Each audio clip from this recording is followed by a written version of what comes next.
کہ زوجہ رسول جنگ جمل میں انہوں نے راہبری کی، باقاعدہ جنگ کی علی علیہ السلام کے ساتھ. جب جنگ کا خاتمہ ہوا اور اسیر ہو گئے کچھ لوگ اور شکست کھا گئے، تسلیم ہو گئے سب، حضرت نے ان کو عزت و احترام کے ساتھ جمل سے بصرہ سے مدینہ پہنچایا. احترام کے ساتھ حضرت نے ان کو مدینہ پہنچایا. اختلاف اپنی جگہ، خطبہ بھی دیا، ان کے مذمت بھی کی، ان کے عمل کی، بہت کچھ کیا، لیکن بہترامی صحاح ستہ کے حوالے سے 2200 سے زیادہ روایات آپ سے نقل ہوئی ہیں، اور اگر مدعا امام مالک کو بھی ملا لیا جاتا ہے تو تقریباً 4000 احادیث کا خزانہ آپ کی ذات گرامی سے ملت اسلامیہ کو ملا ہے. ملت اسلامیہ کے لیے جو ان کا گراں قدر سرمایہ ہے وہ، اور یقیناً ان کی عزت تکریم اس لیے کہ امہات المومنین ہے، اور پھر حضرت فاطمہ الزہرا کی بھی ہے تو کہیے کہ ماں ہے، اور حسنین کی نانی ہے، تو یقیناً ان کا احترام، ان کی تکریم. جنگ جمل ہوئی، علی بن ابی طالب نے زوجہ رسول کو 40 سواروں کے ساتھ روانہ کیا. آدھے راستے میں اپنے بھائی سے شکایت کی، محمد ابن ابی بکر، کہا کہ علی نے میرا احترام نہیں کیا. کہا کیوں؟ کہا میں نبی کی بیوی تھی، مجھے مردوں کے ساتھ بھیجا، اچھا ہوتا کہ مجھے عورتوں کے ساتھ بھیجتا. تو بھائی نے کہا علی کو پتا ہے کس طرح ادب کرنا ہے، احترام کرنا ہے، علی سے ناراض ہونے کی ضرورت نہیں ہے. صرف نکاح ان سے حرام اور ان کی تعظیم لازم. عزیزان گرامی، وہ بھی جنہوں نے مولا کائنات کے ساتھ جنگ کی، مولا کی جو روش ہے وہ یہ ہے کہ انہیں مدینہ بھیجا 40 سواروں کے ساتھ، اور وہاں پہنچنے کے بعد جب انہوں نے گلہ کیا کہ علی نے مجھے مردوں کے ساتھ بھیجا ہے، تو وہ سوار نقاب ہٹا دیتے ہیں، اور جب نقاب ہٹاتے ہیں تو وہ 40 عورتیں تھیں جو انہیں لے کر آئی تھیں. ام المومنین کا تعلق ہے. ام المومنین عائشہ رسول کریم کی زوجہ ہونے کے ناطے ہماری آنکھوں پر ان کے قدم. سب سے پہلے تو ام المومنین جناب عائشہ کی خدمت میں میرا سلام. اللہ اللہ اللہ. دیکھیے، آپ ناراض ہوں، میرے لوگ ناراض ہوں، مجھے اس کی کوئی پرواہ نہیں. تو اب اس ماں کی عظمت یہ ہے کہ ان پر کسی رسول اللہ صلی اللہ علیہ وآلہ وسلم کے علاوہ کائنات میں کسی کا حکم ان پر نہیں چل سکتا. ان کے علاوہ ان پر کسی کا حکم نہیں، نہ کسی امام کا، نہ کسی خلیفہ کا، نہ کسی حاکم کا، نہ کسی شخص کا. یہ وہ ہیں کہ جن کے صرف اور صرف احترام تم پر فرض ہے. لہذا میرا رب نے جو کچھ کہا ہے وہ ان کو میرا سلام. ارے سبحان اللہ علامہ صاحب، سبحان اللہ سبحان اللہ سبحان اللہ، ماشاء اللہ ماشاء اللہ ماشاء اللہ ماشاء اللہ. یہ جو فرماتے ہیں کہ جب جنگ جمل ہوئی، مولا علیہ السلام نے نا عائشہ کو معاف کر دیا تھا، تو اس کا کیا جواب ہے؟ اس کا جواب دے تو بڑی مہربانی. معاف نہیں کیا ہے، کہاں معاف کیا ہے؟ وہ دیکھیں، جو بھی ادعا کیا جاتا ہے کہ کسی کو معاف کیا، وہ دلیل لے کے آنا. امیر المؤمنین علیہ السلام، یہ شیعوں میں بھی مشہور ہو گیا کہ امیر، یہ جو آپ کے ایران سے طالب علم واپس لے کے آتے ہیں کہ امیر المؤمنین علیہ السلام نے جنگ جمل کے بعد عائشہ کا احترام کیا. کوئی احترام نہیں کیا، بلکہ امیر المؤمنین علیہ السلام، میں آپ کو دکھاتا ہوں، ان کی اپنی کتب میں ہے کہ امیر المؤمنین علیہ السلام نے عائشہ کو پوری طرح ڈانٹا، اس کو گالی بھی دی ہے ملعون کو. میں ان کو دکھاتا ہوں ابھی ان کے کتب میں سے. تو اب جو تھی وہ دکھاتا ہوں، ابھی کتاب آپ کو دکھاتا ہوں، مصنف ابن شیبہ میں موجود. عزیزو، یہ کتاب ہے کتاب المصنف الاحادیث والآثار، تالیف ابن ابی شیبہ الکوفی، الجزء السابع، طبع دار التاج. یہاں پہ ملاحظہ فرمائیں صفحہ نمبر 545، کتاب مصنف ابن ابی شیبہ میں. حدیث میں نے کہا، میں آپ کو سناؤں گا. کہتے ہیں کہ وہ عمری لوگوں نے مشہور کرایا کہ امیر المؤمنین علیہ السلام نے جنگ بصرہ کے بعد، جنگ جمل کے بعد عائشہ کی انہوں نے بڑی عزت کی، ان کو معافی بھی دی. یہ جھوٹ ہے. امیر المؤمنین علیہ السلام نے خود کچھ مصالح کی بنا پر عائشہ کو سزا نہیں دی اس دنیا میں. اس کا مطلب یہ نہیں کہ ان کو معاف کیا ہے یا ان کو عزت و احترام کیا ہے. اور یہ بات اب شیعوں میں بھی مشہور ہو گیا کہ یہ کون شیعہ اس بات کو دہراتے ہیں، کون اس بات کی مشہوری کراتے ہیں؟ یہ آپ کے علماء جو خمسات کہ امیر المؤمنین علیہ السلام نے جنگ بصرہ کے بعد عائشہ کی انہوں نے عزت کی ہے، ان کو احترام کیا ہے. یہ سب تہمت ہے، جھوٹ ہے. موجودہ جو عمری مؤرخین ہیں ان باتوں کو وہ لکھتے ہیں اپنی کتب میں، مثلا سید قطب ایسے جیسے لوگ ہیں. اور پھر شیعہ علماء ان کتب کا فارسی میں ترجمہ کرتے ہیں، پڑھتے ہیں، اور وہ لوگوں میں مشہور ہو جاتی ہے. یہ صفحہ نمبر 545 میں حدیث رقم ہے 37880 میں. احنف بن قیس روایت کرتا ہے، لما ظہر علی علیہ السلام علی اہل البصرہ، جب امیر المؤمنین علیہ السلام اہل بصرہ پر یعنی عائشہ کے لشکر پر جنگ جمل میں پیروز ہو گئے، فاتح ہو گئے، ارسل الی عائشہ، انہوں نے عائشہ کو پیغام بھیج دیا، عائشہ کو یہ فرمان بھیج دیا، ارجعی الی المدینہ والی بیتک، تم یہاں سے نکل جاؤ، بھاگ جاؤ، نکل جاؤ، واپس جاؤ اپنے گھر میں، مدینے میں جاؤ، چلی جاؤ. قال فابت، انہوں نے کہا، عائشہ نے ابا کیا، عائشہ نے منع کیا. عائشہ نے کہا میں نہیں جاؤں، میں نہیں جاتی، میں مدینہ نہیں جاتی، میں یہیں پہ ہوں. عائشہ وہ بھی بہت ٹینک بنا کے آ گئی تھی نا، وہ جنگ جمل پہ چڑھ کے وہ پورا اس پہ لوہا چڑھا کے جنگ جمل میں پہنچ گئی تھی. کہانی اس کی کافی مشہور ہے. اچھا، قال فعاد الیہ الرسول، امیر المؤمنین علیہ السلام نے اس میسنجر کو، پیغام لانے والے شخص کو دوبارہ بھیجا کہ تم پیغام پھر لے کے جاؤ، واللہ لترجعن او لابعثن الیک نسوة من بکر بن وائل معهن، یہ دمہن خطا ہے، معهن شفار حداد یاخذنک بها۔ امیر المؤمنین علیہ السلام نے کہا کہ خدا کی قسم تو مدینہ واپس چلی جا، اگر نہیں جاتی تو میں قبیلہ بکر بن وائل کے عورتوں کو بھیج دوں گا، قبیلہ بکر بن وائل کو بھیج دوں گا، ان کے عورتوں کو، معهن شفار حداد، ان کے پاس جو ہے نا، اردو زبان میں بولتے ہیں پلاس، وہ مستری کے پاس پلاس نہیں ہوتا جس سے وہ سامان پکڑتے ہیں، لوہار مثلا کچھ پکڑتے ہیں، لوہار کے پاس پلاس ہوتا ہے، وہ پکڑنے کے لیے ہوتا ہے، وہ مثلا کوئی گرم چیز لوہار نے پکڑنا ہو، لوہے پہ کام کرنے والے آدمی، وہ لوہا بہت گرم ہوتا ہے، اس ہاتھ جل جاتے ہیں، تو وہ دور سے پکڑنے کے لیے وہ پلاس ہوتا ہے اس کے پاس۔ تو میں نسوی بنی وائل کو بھیج دوں گا، خواتین بھیجوں گا قبیلہ بنی وائل کے، ان کے پاس لوہار کے کیا ہوں گے، لوہار کے وہ پلاس ہوں گے یاخذنک بہا، وہ اسی لوہار کے پلاس سے تجھے پکڑ لیں گی، وہ تجھے اٹھا کے مار مار کے تجھے مدینہ بھیج دیں گے۔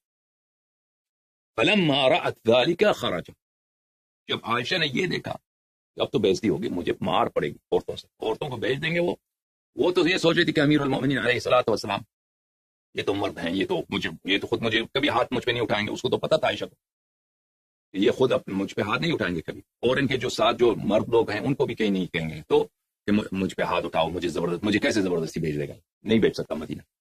تو اس نے یہ سوچ کر عائشہ نے کہا کہ میں نہیں جاتی مدینہ، تو امیر المؤمنین علیہ الصلوۃ والسلام نے اس کو یہ کہہ دیا۔ سمجھ میں آئی نا بات؟ یہ کتاب الفتوح ہے ابن عاصم کوفی کی، کتاب الفتوح ابن عاصم کوفی، متوفى سنہ 314، یعنی یہ بالکل ہمعصر تھا ابن جریر الطبری، محمد ابن جریر الطبری جو تفسیر طبری تاریخ طبری کا مؤلف، جزء اول چاپ دار الاضواء بیروت لبنان میں کتاب چکی ہے سنہ 1991 میں۔ یہاں پہ ملاحظہ فرمائیے، ذکر دخول علی علیہ السلام علی عائشہ وما جرى بینہم من الکلام حین امرها بالانصراف الى المدینہ۔ جنگ جمل کے بعد عائشہ وہ ذلیل ہو گئی، تو وہ تو اسیر ہو گئی، تو اس کے بعد امیر المؤمنین علیہ الصلوۃ والسلام اور عائشہ کے درمیان کیا بات چلی ہے، یہ روایت کافی لمبی ہے۔ بدأ علی علیہ السلام ببغلۃ رسول اللہ صلی اللہ علیہ وآلہ وسلم فاستوى علیہا، رسول پاک امیر المؤمنین علیہ الصلوۃ والسلام نے رسول پاک صلی اللہ علیہ وآلہ وسلم کا جو خچر تھا اس کو ان کو منگوایا، بلایا، اور اس پہ وہ تشریف فرما ہو گئے۔ واقبل الی منزل عائشہ، اور عائشہ کو جہاں انہوں نے بھیجا تھا محمد بن ابو بکر کے ہاتھ، اس کے بھائی کے ہاتھ بھیجا تھا، وہاں پہ وہ چلے گئے امیر المؤمنین علیہ السلام۔ وہاں پہ گئے تو دیکھا فإذا عائشة جالسة وحولها نسوة من نساء أهل البصرة وهي تبكي وهن يبكين معها۔ امیر المؤمنین علیہ الصلوۃ والسلام نے جب وہاں پہ داخل ہو گئے تو دیکھا کہ عائشہ وہاں پہ بیٹھی رو رہی ہے کیونکہ اس کے طلحہ اس کا چچا زاد بھائی تھا عائشہ کا، طلحہ سے اس کی بہت امید تھی عائشہ کو، طلحہ قتل ہو گیا، اس کے بہت سارے اس کے عائشہ کے سپورٹر وہ بہت سب قتل ہو گئے تھے، نابود ہو گیا، عائشہ کا جو لشکر تھا طلحہ وہاں پہ جنگ جمل میں ایسے نابود ہو گیا تھا کہ بالکل قتل عام ہو گئے تھے لوگ عائشہ والے۔ تو وہ اور بصرہ کے کچھ خواتین بیٹھی وہاں پہ رو رہی ہیں، تو جب ان کی نظر پڑ گئی امیر المؤمنین علیہ الصلوۃ والسلام پر، انہوں نے سب گالی دینا شروع کر دیا، سب عائشہ نے اور ان کے ساتھ لوگوں نے بے احترامی اور گستاخی کرنا شروع کیا۔ یا قاتل الاحبہ یا مفرق بین الجمیع ایتم اللہ منک بنی کما ایتمت ولد عبد اللہ ابن خلف، یہ چلانے لگی یہ خواتین عائشہ کے ساتھ کہ تم نے ہمارے احبہ کو قتل کیا ہے، تم خدا آپ کے بچوں کو یتیم کرے، آپ نے ہمارے بچوں کو یتیم کیا، اس طرح باتیں کی۔ ان میں سے ایک شخص عورت تھی صفیہ بنت الحارث الثقفیہ، وہ ان بولنے والوں میں سے تھی۔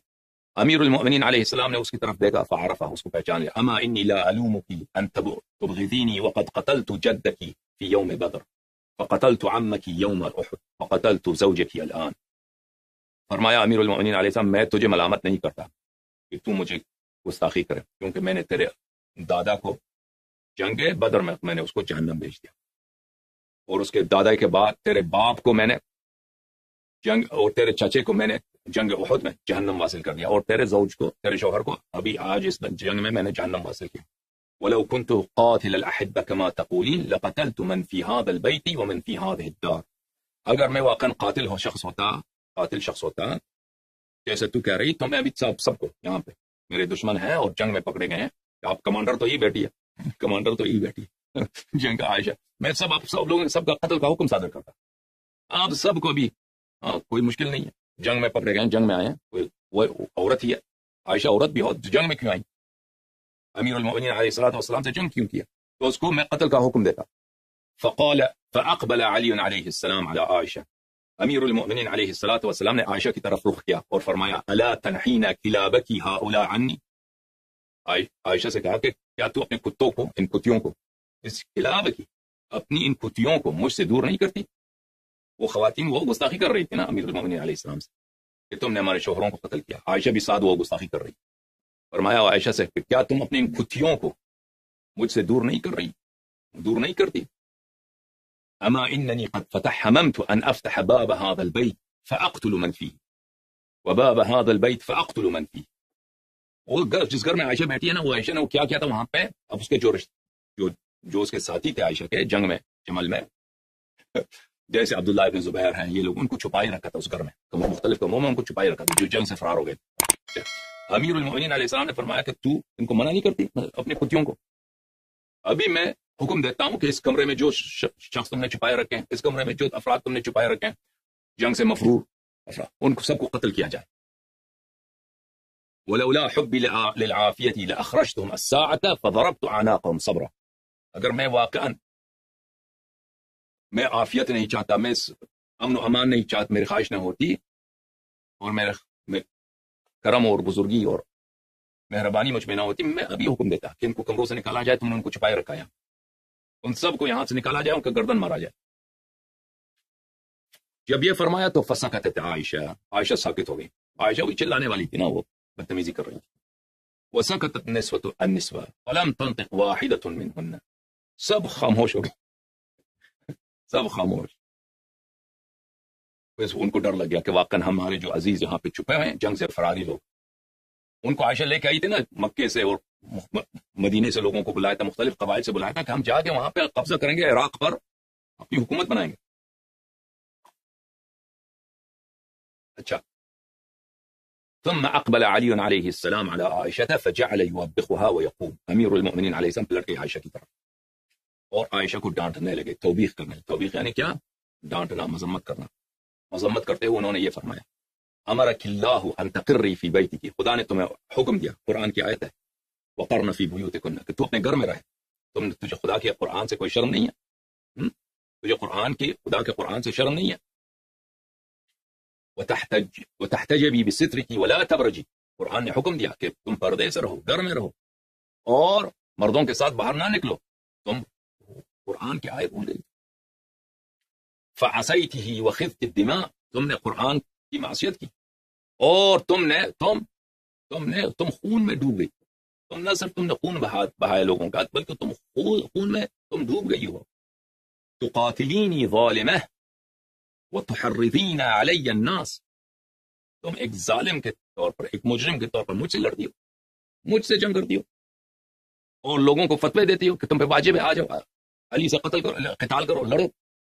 لوگوں کو دعوت دیتے ہو، ان کو للکارتے ہو، پکارتی ہو، للکارتی ہو، فتوے دیتی ہو مجھ سے جنگ کرنے کے لیے. وبما شرفك الله وشرف آبائك من قبلك وسماك أم المؤمنين وضرب عليك الحجاب. قومي الآن فارحلي واختفي في الموضع الذي خلفك فيه رسول الله صلى الله عليه وآله إلى أن يأتيك فيه أجلك.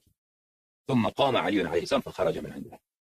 فرمایا کہ اللہ نے تجھے یہ شرف دیا ہے کہ تجھے نبی کریم صلی اللہ علیہ وسلم کا زوجہ بنایا، اور تیرے آبا کو جو سب مشرک مر گئے ہیں ان کو بھی یہ شرف ملا کہ چلے ہم ان کے گھر کی ایک بیٹی رسول پاک صلی اللہ علیہ وسلم کی زوجہ بنی. اور خداوند متعال نے تجھے ام المؤمنین کا لقب دیا ہے قرآن میں. ام المؤمنین سے مراد یہ ہے، کیا ہے؟ ام المؤمنین سے مراد یہ ہے کہ ان سے نکاح کرنا حرام ہے. نکاح ان سے، جیسے آپ کو اپنی ماں سے نکاح نہیں کر سکتے، عائشہ سے کوئی مسلمان نکاح نہیں کر سکتی رسول پاک صلی اللہ علیہ وسلم کے بعد. اچھا. وضرب علیک الحجاب. خداوند متعال نے تجھ پر حجاب واجب فرمایا. اچھا. قومی الان، ابھی اٹھ جاؤ یہاں سے. فرحلی، چلی جاؤ. واختفی، اور گم ہو جاؤ اس مکان پر جہاں پہ رسول پاک صلی اللہ علیہ وسلم نے تجھے تجھے چھوڑ دیا تھا، وہاں پر جہاں پہ رسول پاک صلی اللہ علیہ وسلم نے تجھے ترک کیا تھا، وہاں پہ تم جا کے وہاں کھو جاؤ اس وقت تک کہ تجھے تیری موت نہ آئے۔ اس کے بعد امیر المؤمنین علیہ الصلوۃ والسلام وہاں سے نکل آئے، وہاں سے عائشہ کے پاس سے نکل آئے۔ تو یہ جو کہتے ہیں امیر المؤمنین علیہ السلام نے احترام کیا، یہ سب جھوٹ ہے، تہمت ہے۔ ادھر جو پاکستان کے شیعہ علماء ہیں نا، کافی مطلب علامہ شہنشاہ نقوی صاحب ہیں، آغا جوان نقوی صاحب ہیں، امین شہیدی صاحب ہیں، ان کو کیا آتا ہے بھائی؟ ان کو کیا آتا ہے؟ ان کا کنسیپٹ ان کو چھوڑو، شیعہ مولوی کا نا، شیعہ مولوی سب سے، عائشہ کی زندگی بچی ہے شیعہ مولویوں کی وجہ سے، ابو بکر عمر کا دین بچا ہے شیعہ مولویوں کی وجہ سے۔ اللہ جانتا ہے آپ کے مولوی دفاع نہیں کر سکتے، آپ کے مولوی جو آپ کے اپنے مذہب کے جو مولوی ہیں، بڑے سے بڑا جو عالم ہے حیات کبار العلماء جو سعودی عرب میں ہے یا الازہر ہے، وہ دفاع نہیں کر سکتے۔ آپ کو بچایا ہے، آپ کے مذہب کو، ابو بکر و عمر کو، عائشہ کو، معاویہ کو، ان کو اگر بچایا ہے شیعہ مولویوں نے بچایا اپنی جہالت کی وجہ سے اور اپنے دین کو نہ جاننے کی وجہ سے۔ یہ جس دن اپنے دین کو سیکھیں گے نا شیعہ مولوی، اپنے دین کا دفاع کرنا سیکھیں گے، اپنے عقائد سیکھیں گے، تو اس وقت پھر آپ یعنی دنیا میں اہل بیت علیہ الصلوۃ والسلام کا مذہب پوری دنیا پہ چھا جائے گی۔ تو اسی لیے میں کہتا ہوں کہ سب سے بڑا غدار جو ہے اس مذہب کا کون ہے؟ نہ ہمارا سب سے بڑا دشمن نہ اسرائیل ہے، نہ امریکہ ہے، کچھ یہ جاہل شیعہ مولوی، مراجع سے لے کر طالب علموں تک، یہ ان کی جہالت کی وجہ سے، اہل بیت علیہ السلام کے راستے سے دوری کی وجہ سے۔ تو یہ وجہ یہ ہے، سمجھ میں آئی نا بات آپ؟